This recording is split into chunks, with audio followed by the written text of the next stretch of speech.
जुड़े हुए हैं अपना YouTube channel AK coaching centre RC. अम्ल क्षार एवं लौह जो है चैप्टर पढ़ाई में हम लोग समझे हैं, पढ़े हैं। अब उसकी क्वेश्चन आंसर की बारी है, तो क्वेश्चन आंसर हम करा देते हैं। क्वेश्चन लंबा दिखेगा लेकिन लंबा है नहीं, समझ में आनी चाहिए, आप लोग अपने से भी लिख सकते हैं। जैसा कि दिया गया आपके पास 3 प्रश्नावली दी गई है, इसमें से एक में आश्रित जल एवं शेष 2 में से एक अम्लीय विलयन तथा दूसरे में क्षारीय विलयन। मैंने कहने का मतलब ये क्वेश्चन कह रहा है कि 3 गो प्रश्नावली है, एक में अम्लीय विलयन है, दूसरा में क्षारीय विलयन है और तीसरा में आश्रित जल है। आपको अगर लाल लिटमस पत्र दिया जाए यानी सूचक, तो आप प्रत्येक प्रश्नावली में रखे गए पदार्थ की पहचान कैसे करेंगे? तो देखिए जैसा कि दिया गया है, पहले तीनों प्रश्नावली में लाल लिटमस पत्र को डालेंगे, बारी बारी से तीनों प्रश्नावली में लाल लिटमस पत्र को डालेंगे। जिस प्रश्नावली में लिटमस पत्र का रंग नीला हो जाए, यानी लाल लिटमस पत्र है, पहला प्रश्नावली में डालेंगे, जिस भी प्रश्नावली में डालेंगे उसका रंग नीला हो जाएगा। तो लाल लिटमस पत्र का रंग जब नीला हो जाएगा तो हम क्या समझेंगे? तो यह क्या हो जाएगा? क्षारीय हो जाएगा। जैसा कि यहाँ पर एरो है, यहाँ से आंसर दिया गया है, आंसर दिया गया है। अब जैसे देखिए लाल लिटमस पत्र को नीला कर देगा तो क्षारीय हो जाएगा। शेष 2 बचे प्रश्नावली में से एक में अम्लीय विलयन तथा दूसरे में आश्रित जल है। पहचान किए गए क्षारीय विलयन को बाहर निकालेंगे और दोनों प्रश्नावली में डाल देंगे। जिस प्रश्नावली में लिटमस पत्र का रंग पुनः लाल हो जाएगा, यानी कहने का अर्थ है लाल लिटमस पत्र को नीला कर दिया तो क्षारीय हो गया। अब दूसरे प्रश्नावली में जब डालेंगे तो जो लाल लिटमस पत्र को नीला लिटमस पत्र को लाल कर दिया है, अब वह जो है नीले लाल लिटमस पत्र को फिर पुनः नीला कर देगा, वो क्या हो जाएगा? अम्लीय हो जाएगा। और तीसरी प्रश्नावली में जाएंगे तो उसमें से कोई रंग में परिवर्तन नहीं होगा, तो हम समझ जाएंगे आश्रित जल है। इस प्रकार से हम पहचान कर लिए। जैसा कि आप लोग देख सकते हैं, जिस प्रश्नावली में लिटमस पत्र का रंग पुनः लाल हो जाएगा, स्पष्ट है कि वह अम्लीय है। अंतिम में बचे प्रश्नावली में आश्रित जल है, इसलिए वह लवण है या आश्रित जल है। आश्रित जल होगा या लवण होगा, जो भी होगा। तो अब 1 नंबर क्वेश्चन आंसर हो गया। अब आते हैं दूसरे नंबर क्वेश्चन आंसर पे। पीतल एवं तांबे के बर्तनों में दही एवं खट्टे पदार्थ क्यों नहीं रखना चाहिए? तो चलिए एक बार हम फिर से समझ लेते हैं। आप लोग को बताया गया है, आप लोग को जैसा कि बताया गया है कि धातु के साथ, जैसे धातु क्या है, यहाँ पर तांबा है, तांबा है तो यानी कॉपर, और यहाँ पर मान लीजिए कोई हम H2SO4, जब यानी यह क्या हो गया? अम्ल हो गया। तो अम्ल से जब अभिक्रिया करेंगे तो यह क्या हो जाएगा? Cu जो है CuSO4 हो जाएगा और प्लस H2 गैस निकलेगा। तो इसका मतलब ये बनता है कि यहाँ पर देखिए इसका आंसर देखिए अब आप लोग।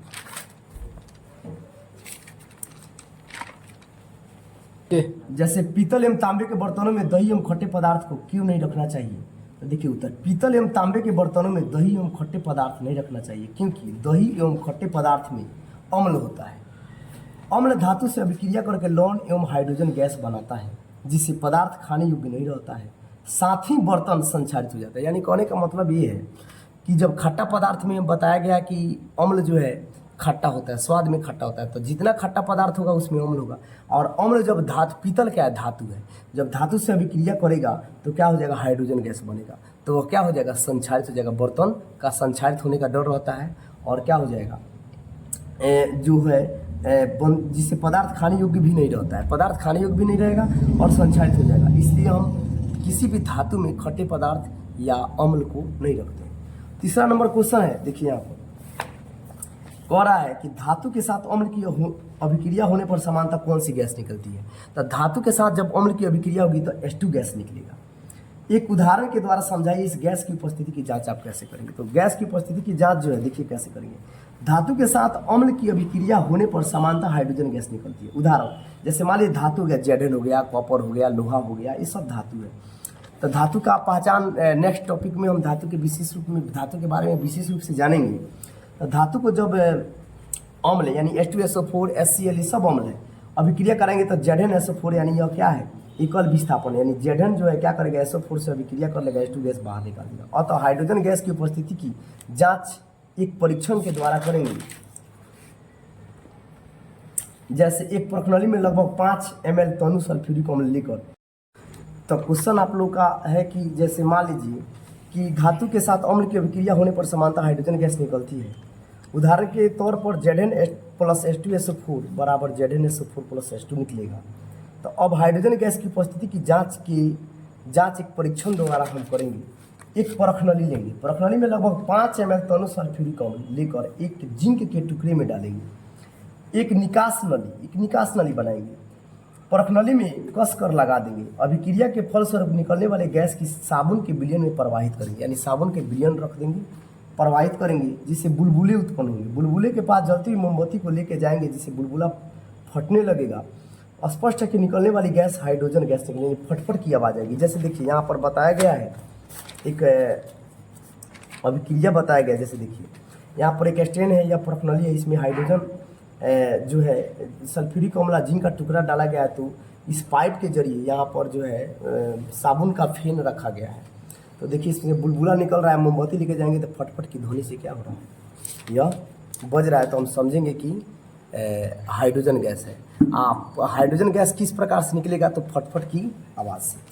अब तीसरा नंबर क्वेश्चन है, कोई धातु यौगिक ई तनु हाइड्रोक्लोरिक अम्ल के साथ अभिक्रिया करता है तो बुदबुदाहट उत्पन्न होती है। इसमें उत्पन्न गैस जलती मोमबत्ती को बुझा देता है।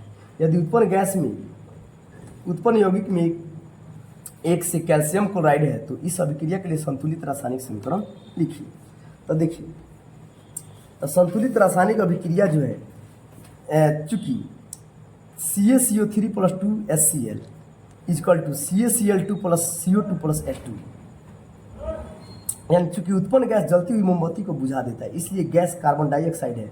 उत्पन्न यौगिक के कैल्शियम क्लोराइड है तथा यौगिक ए कैल्शियम कार्बोनेट है।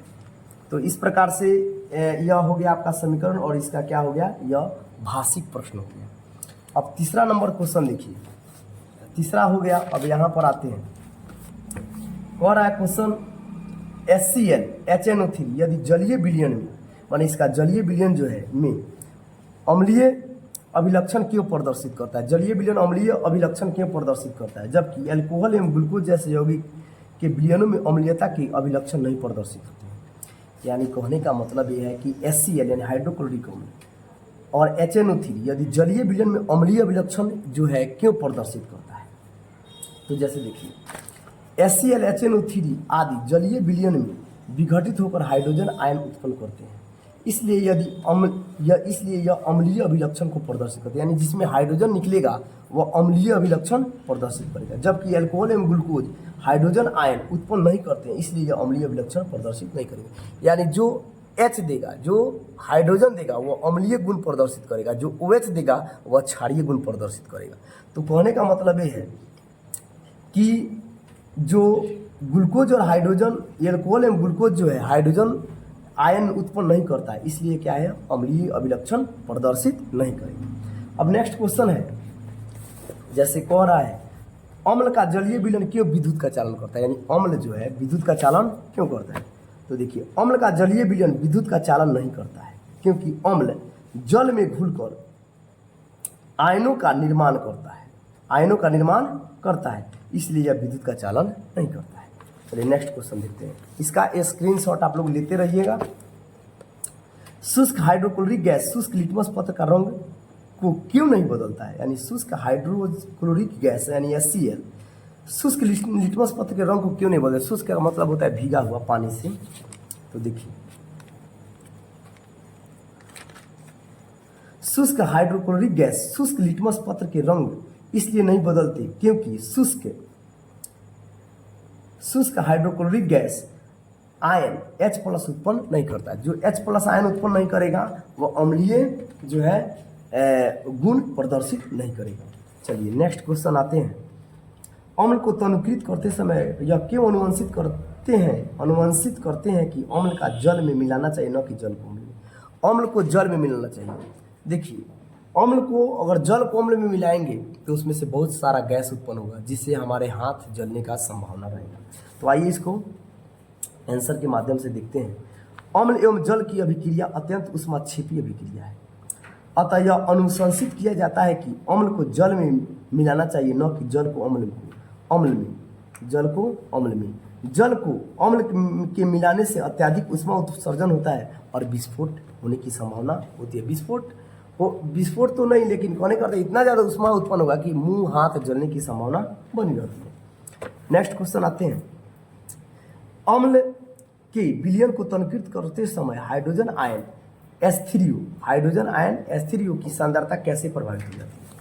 तो देखिए, हाइड्रोनियम आयन H3O का सांद्रता में प्रति इकाई कमी आ जाती है, इसीलिए प्रति इकाई कमी आ जाती है, इसलिए हम क्या करते हैं, अम्ल को तनकृत करते समय हाइड्रोनियम आयन की सांद्रता प्रभावित हो जाती है।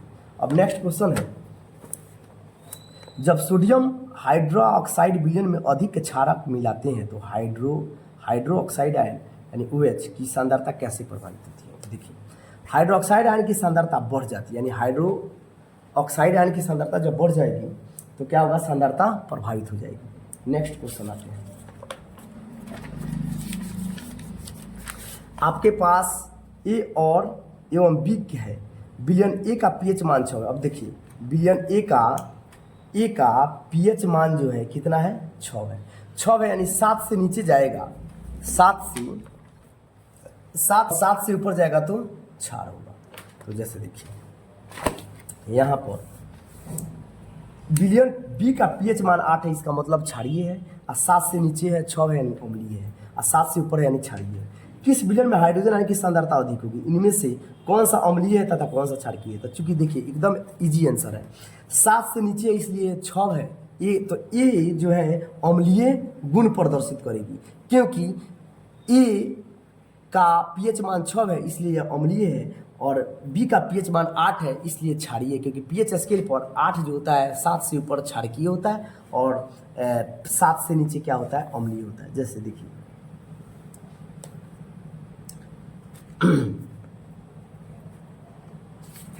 जैसे यहाँ पर विलयन A में हाइड्रोजन आयन की सांद्रता अधिक है इसलिए यह अम्लीय है, जबकि विलयन B में क्षारीय है, क्योंकि इसकी में हाइड्रोजन आयन की सांद्रता कम है। तो जिसमें 7 से ऊपर होगा pH मान, वह क्षारकीय होगा, 7 से नीचे होगा वह अम्लीय होगा। नेक्स्ट क्वेश्चन देखते हैं, H+ आयन की सांद्रता का विलयन की प्रकृति पर क्या प्रभाव पड़ता है? तो देखिए, विलयन में हाइड्रोजन आयन की सांद्रता बढ़ने पर विलयन अधिक अम्लीय होता है, जबकि हाइड्रोजन आयन H+ की सांद्रता घटने पर विलयन अधिक क्षारकीय हो जाता है। नेक्स्ट क्वेश्चन देखते हैं, क्या क्षारकीय विलयन में H+ आयन होता है? अगर हाँ तो क्षारकीय क्यों है? तो जैसे देखिए, हाँ, क्षारकीय विलयन में H+ आयन होता है क्योंकि ये जल में पाया जाता है, इसलिए यह क्षारकीय है। नेक्स्ट क्वेश्चन है, कोई किसान खेत की मृदा की किस परिस्थिति में बिना बुझा हुआ चुना? तो देखिए, बिना बुझा हुआ चुना क्या है, अम्लीय को क्या करता है, क्षारकीय बनाता है, अम्लीय को क्षारकीय बनाता है। बुझा हुआ चूना या चौक का उपयोग करते हैं, मैंने कहने का मतलब है किसी खेत में किस परिस्थिति में बुझा हुआ चूना या चौक का उपयोग करते हैं। तो देखिए, यदि खेत की मृदा का pH मान 7 से नीचे है तब उसमें बिना बुझा हुआ चूना या चौक का उपयोग करते हैं। यानी कहने का मतलब है कि 7 से नीचे होगा तो अम्लीय होगा, तो अम्लीय जो होगा उसको उदासीन बनाने के लिए हम क्षारकीय किस पदार्थ को डालेंगे। तो क्षारकीय पदार्थ क्या है, बुझा हुआ चूना, बिना बुझा हुआ चूना और चौक। अगला क्वेश्चन है, जैसे देखिए,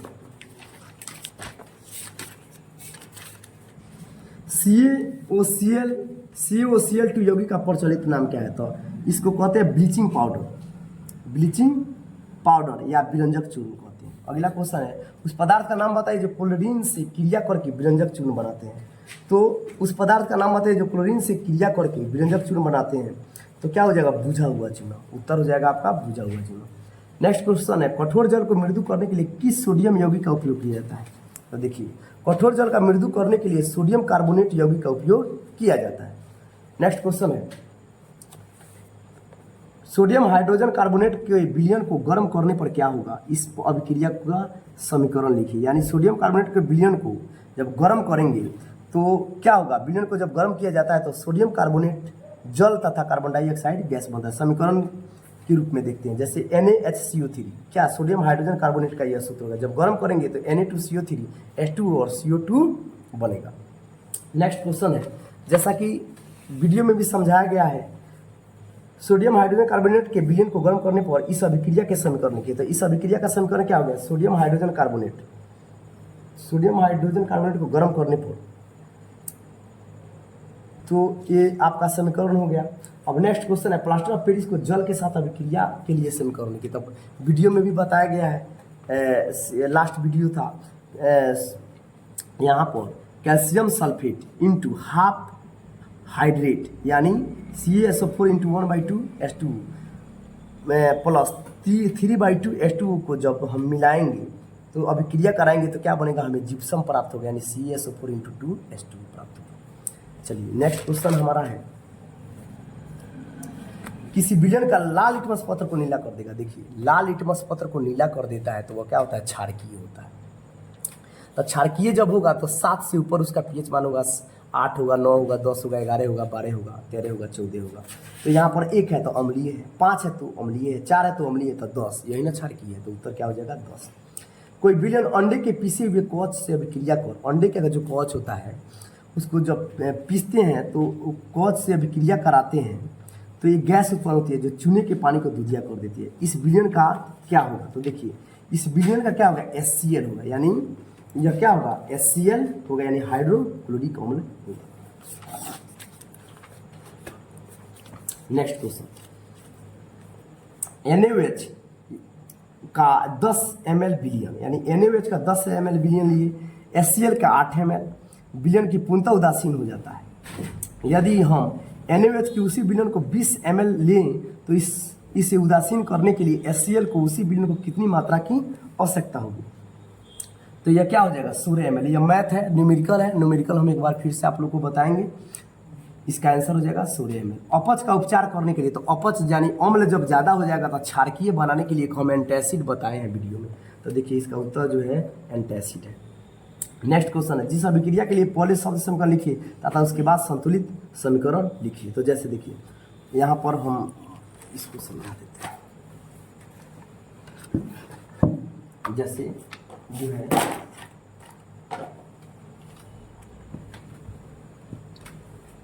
कह रहा है क्वेश्चन,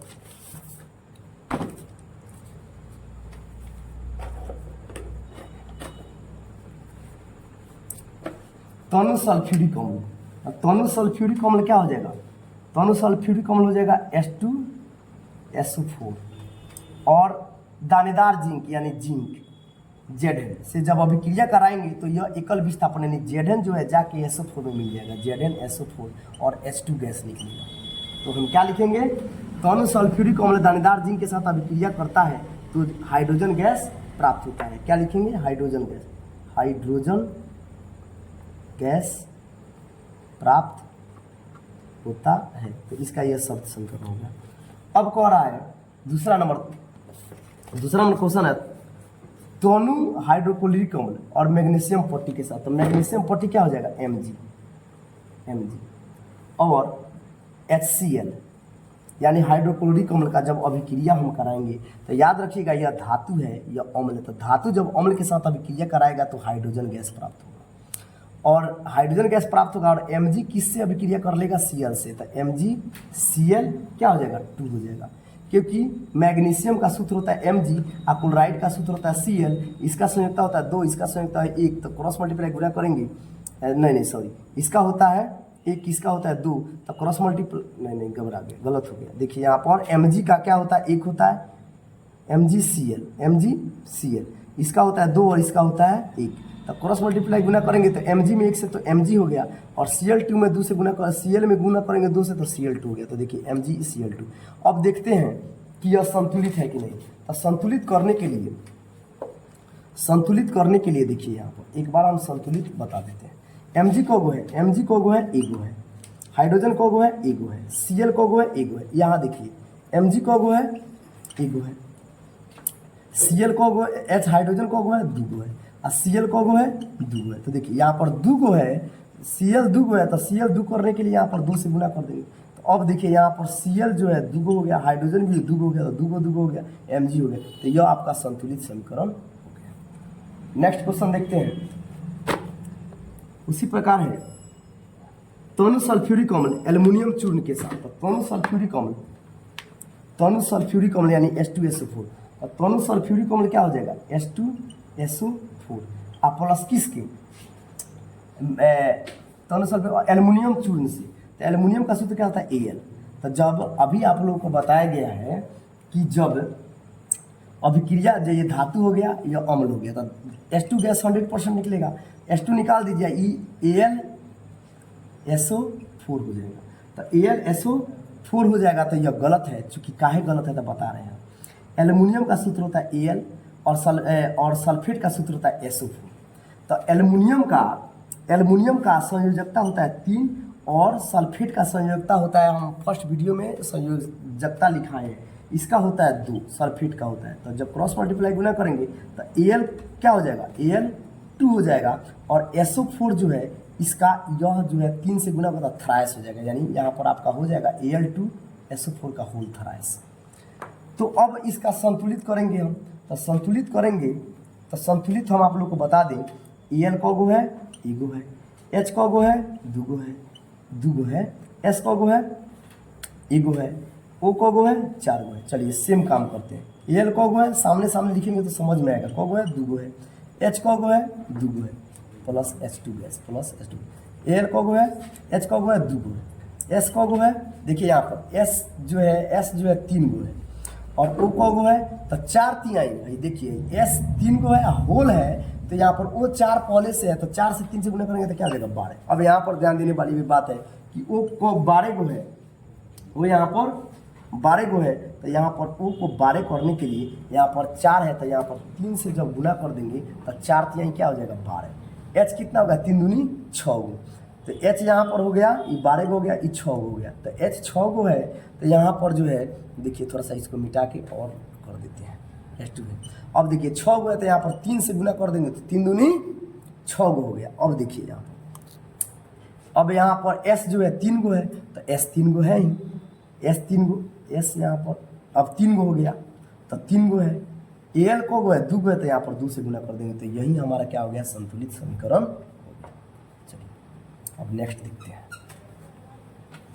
अब कह रहा है तनु हाइड्रो, अब देखिए नेक्स्ट क्वेश्चन है तनु हाइड्रोक्लोरिक अम्ल यानी HCl दिख रहा है HCl, और क्या होगा अम्ल लौह के रेतन के साथ, लौह यानी Fe के साथ जब रेतन के साथ अभिक्रिया कराएंगे तो क्या होगा। अब ध्यान दीजिएगा, याद रखिएगा लोहा है यानी यह धातु है और यह क्या है अम्ल है। तो धातु जब अम्ल के साथ अभिक्रिया करेगा तो 100% H2 गैस ही निकलेगा। तो जब H2 निकल गया तो क्या बच गया फेरस क्लोराइड, यानी बच क्या गया FeCl, यहाँ पर थोड़ा सा FeCl3 हो गया। अब क्या है तो लोहा का संयोजकता होता है 3 और Cl का क्या होता है, जब क्रॉस मल्टीप्लाई गुना करेंगे तो Cl में 3 से तो Cl हो गया, Fe में 1 से तो FeCl3 हो गया। तो यहाँ पर अब इसको संतुलित कर देंगे तो देखिए ध्यान से संतुलित कैसे किया जाता है। तो Fe को गो है एगो है, H को गो है एगो है, Cl को गो है एगो है, यहाँ पर देखिए Fe को गो है एगो है, H को गो है दूगो है, Cl को गो है 3 गो है। तो यहाँ पर 3 गो है तो इसको भी 3 करना होगा, तो यहाँ पर 3 से गुना कर दिए, 3 से गुना कर दिए। तो अब जब 3 से गुना कर दिए तो 3 गो हो गया, लेकिन H को गो हो गया ये भी 3 गो हो गया। तो H 3 गो हो गया तो यहाँ पर 3 गो हो गया, तो हम क्या करेंगे यहाँ भी 3 से गुना कर देंगे। तो ये हो गया अब 3 दूनी 6 गो। अब लीजिए ये हो गया 6 गो हो गया। तो यहाँ पर जब ये 6 गो हो गया तो यहाँ पर हम 6 करने के लिए क्या करेंगे, 6 करने के लिए अब फिर इसको मिटाएंगे। अब यहाँ पर 6 कर दिए तो H जब 6 गो हो गया तो ये भी 6 गो हो गया। अब यहाँ पर Cl भी 6 गो हो गया, तो Cl यहाँ पर 6 गो हो गया। तो इसको 6 करने के लिए Cl 6 करने के लिए यहाँ पर 2 से गुना कर देंगे, 3 दूनी 6 हो गया। Fe 2 गो हो गया, तो Fe जब 2 गो हो गया तो यहाँ पर 2 से गुना कर देंगे तो ये भी अब देखिए संतुलित हो गया समीकरण। तो यह आपका क्लियर हो गया। अब नेक्स्ट क्वेश्चन आते हैं।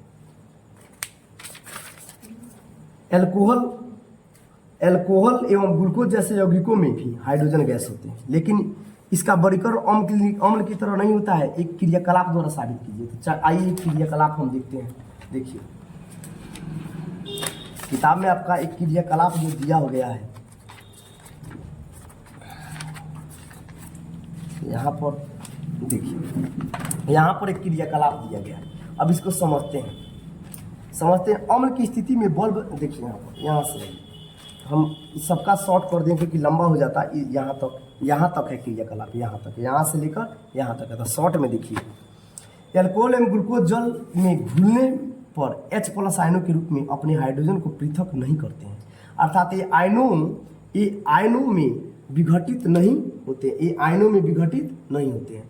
इसलिए इनमें घोल विद्युत का चालन नहीं होता है, इनमें घोल जो है विद्युत का चालन नहीं होता है। चित्रानुसार उपकरण को सजा देते हैं, चित्र के अनुसार उपकरण को सजाते हैं। देखिए सजा देते हैं, बीकर में अल्कोहल का घोल लेते हैं। ये जो बीकर है इसमें क्या करते हैं, अल्कोहल का घोल लेते हैं और विद्युत धारा प्रवाहित करते हैं। देखिए विद्युत धारा प्रवाहित किया गया है यहाँ पर करते हैं। तो इससे सिद्ध होता है कि, तो हम पाते हैं कि प्रवाहित करते हैं तो हम पाते हैं कि बल्ब नहीं जलता है। इससे सिद्ध होता है कि अल्कोहल, यानी कहने का मतलब है कि बल्ब नहीं जलेगा। बल्ब नहीं जलेगा तो विद्युत का चालन नहीं करेगा, अब बल्ब जलेगा तो विद्युत का चालन करेगा।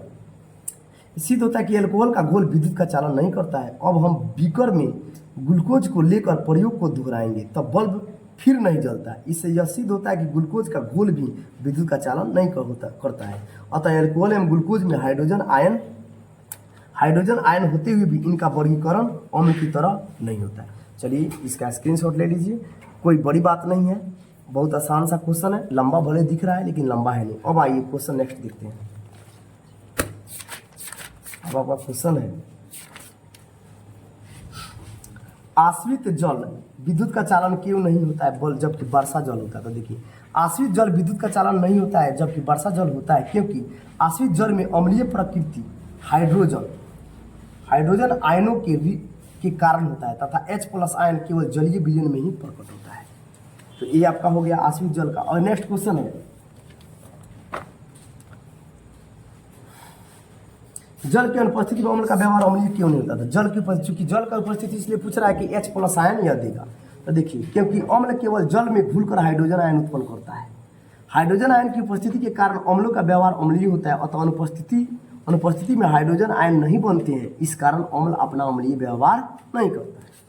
अब यहाँ पर नेक्स्ट क्वेश्चन है, देखिए 5 विलयन ABCD व E की जब सार्वत्रिक सूचक से जांच की जाती है तब pH का मान कौन सा 4, 1, 11, 7 एवं 9 प्राप्त होता है। कौन सा विलयन है। देखिए 4 होगा अम्ल होगा, 1 होगा अम्ल होगा, 7 होगा उदासीन होगा, 11 होगा क्षार होगा, 9 होगा वह क्या हो जाएगा, क्षार होगा। क्योंकि 1 से लेकर, देखिए यहाँ पर 1 से लेकर जो है आपको बता दें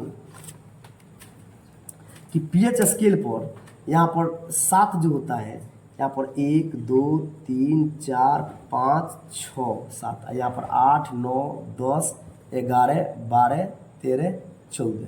तो 7 से नीचे होगा ये अम्ल होगा, जितना नीचे जाएगा प्रबल अम्ल, और जितना 7 से ऊपर जाएगा वो प्रबल क्या हो जाएगा, क्षार होगा।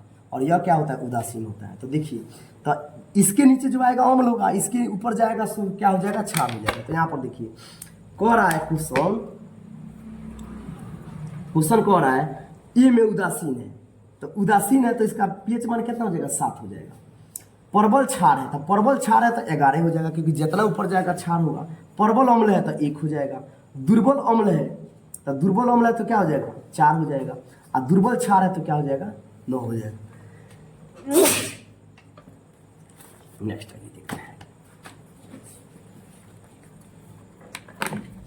आपका क्वेश्चन है, प्रश्नावली ए एवं बी में समान लंबाई के मैग्नीशियम की पट्टी लीजिए। मैग्नीशियम की पट्टी लेना है। प्रश्नावली ए में हाइड्रोक्लोरिक अम्ल HCl तथा प्रश्नावली बी में एसिटिक अम्ल डालिए। दोनों अम्ल की मात्रा तथा सांद्रता समान है, किस प्रश्नावली में अधिक तेज से बुदाहट होगी और क्यों होगी। तो देखिए यहाँ पर प्रश्नावली ए में तेजी से बुदबुदाहट होगी क्योंकि HCl तथा एसिटिक अम्ल की अपेक्षा प्रबल अम्ल है, यानी एसिटिक अम्ल किससे, HCl जो है प्रबल अम्ल है। इसलिए प्रश्नावली ए में मैग्नीशियम Mg HCl के साथ तीव्रता से अभिक्रिया करके मैग्नीशियम क्लोराइड हाइड्रोजन गैस उत्पन्न करेगी। मैग्नीशियम क्लोराइड और हाइड्रोजन गैस उत्पन्न करेगी। नेक्स्ट क्वेश्चन आते हैं, ताजे दूध का pH मान 6 है। तो ताजे दूध का pH मान 6 है तो दही बन जाने पर इसका pH मान में क्या परिवर्तन होगा। चलिए देखिए यहाँ पर ताजे दूध के pH का मान 6 होता है, दही बन जाने पर इसका pH मान में कमी हो जाती है। दही बन जाने पर pH मान कम हो जाएगा, तथा इसकी अम्लीयता प्रकृति बढ़ जाएगी। इससे जांच हम तथ्य से कर सकते हैं। ताज़ा दूध मीठा होता है तथा दही खट्टा होता है। जब ताज़ा दूध मीठा होता है यानी कहने का अर्थ है कि खट्टा चीज़ में ज़्यादा अम्ल होता है और मीठा में कम होता है। नेक्स्ट क्वेश्चन देखते हैं। एक ग्वाला ताजे दूध में थोड़ा बेकिंग सोडा मिलाता है। तो क्वेश्चन नंबर 1 पूछ रहा है, ताजे दूध के पीएच मान को 6 से बदल कर थोड़ा क्षारीय क्यों बना देता है। यानी देखिए, ज़्यादा अम्ल रहेगा तो जल्दी फटने का डर रहेगा, ज़्यादा क्षारीय रहेगा तो फटने का चांस ज़्यादा रहेगा, यानी 6 से 6 रहेगा तो यानी अम्लीय है, और 6 से ऊपर रहेगा तो फटने का चांस कम रहेगा। इसीलिए क्या करता है, क्षारीय बनाता है। देखिए इसको आंसर में, क्योंकि ऐसा करने से दूध अधिक समय तक खराब नहीं होगा। यानी क्योंकि अच्छा क्षारीय हो जाएगा तो खराब नहीं होगा। दूसरा करें, दूध से दही बनाने में अधिक समय क्यों लगता है। तो देखिए, ऐसा दही बनाने में अधिक समय इसलिए लगता है कि ऐसा दूध को दही बनाने में अधिक समय इसलिए लगता है कि क्षारीय दूध पहले अम्लीय होता है तब दही बनता है। अतः दूध के लैक्टिक अम्ल को पहले उसमें उपस्थित क्षार को उदासीन करना होता है, तब जाके दही बनता है। यानी पहले उदासीन करेगा तब ना दही बनाएगा जी।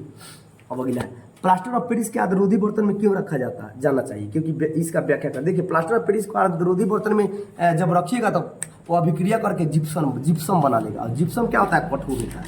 तो देखिए, प्लास्टर ऑफ पेरिस को आर्द्ररोधी बर्तन में रखा जाता है क्योंकि यह आर्द्रता नमी जल में आकर बड़ी तीव्रता से जिप्सम में परिवर्तित हो जाता है, जो एक बहुत कठोर पदार्थ है। इस अभिक्रिया का रासायनिक समीकरण भी है। जैसे देखिए, यह प्लास्टर ऑफ पेरिस है, जब जल से अभिक्रिया कराएंगे तो क्या हो जाएगा, जिप्सम बन जाएगा। यह बन जाएगा जिप्सम। आइए नेक्स्ट देखते हैं, उदासीनीकरण अभिक्रिया क्या है। आइए उदासीनीकरण अभिक्रिया के बारे में वीडियो में भी बताया जा चुका है। सब अम्ल एवं क्षारक की अभिक्रिया के परिणाम स्वरूप लवण तथा जल प्राप्त होता है। इसी अभिक्रिया को उदासीनीकरण अभिक्रिया कहते हैं। देखिए, अम्ल एवं क्षारक की अभिक्रिया के परिणाम स्वरूप अम्ल और क्षार जब एक में मिला देंगे तो क्या हो जाएगा, उदासीनीकरण का रूप मिलेगा। जैसे एक में क्वेश्चन कह रहा है कि सोडियम हाइड्रोक्साइड तथा हाइड्रोक्लोरिक अम्ल की अभिक्रिया। जैसे देखिए, NaOH अम्ल है और क्षार है, दोनों को जब अभिक्रिया करें लवण और जल बनेगा। दूसरा है पोटेशियम हाइड्रोक्साइड तथा हाइड्रोक्लोरिक अम्ल। तो पोटेशियम हाइड्रोक्साइड और हाइड्रोक्लोरिक अम्ल को मिलाएंगे तो क्या बनेगा, जल और लवण बनेगा। KCl क्या है, जल और लवण। अगला क्वेश्चन है, धोने का सोडा एवं बेकिंग सोडा के दो प्रमुख उपाय लिखिए। तो उस वीडियो में भी बताया जा चुका है, सबका हम 5-5 को लिखा है, 6-6 को लिखा है। तो धोने का सोडा का इसका उपयोग कपड़ा धोने में किया जाता है। दूसरा, इसमें जल की कठोरता को दूर की जाती है। बेकिंग सोडा, इसका उपयोग कपड़ा, कागज आदि उद्योग में किया जाता है। दूसरा है बेकिंग सोडा का उपयोग है, इसका उपयोग अग्निशामक में किया जाता है। इसे वीडियो में भी आप लोग को 2-4 वो बताएं। तो इस प्रकार हमारा जो है BTC का जो है पूरा क्वेश्चन आंसर क्लियर हो गया। हमको उम्मीद है कि पूरा वीडियो में तो समझा दिया गया ही है, एक बार क्वेश्चन आंसर कराया गया है, क्लियर कर लीजिए। फिर हम आपका जो है भारतीय भवन का भी इसके बाद वाला वीडियो में करवा देंगे। आज के लिए धन्यवाद। यह जो है केमिस्ट्री का चैप्टर 2 का क्वेश्चन आंसर था बिहार बोर्ड का। क्वेश्चन आंसर था 2 चैप्टर का, अम्ल, क्षार एवं लवण का। यानी बिहार बोर्ड का टोटल क्वेश्चन आंसर आज समाप्त हो।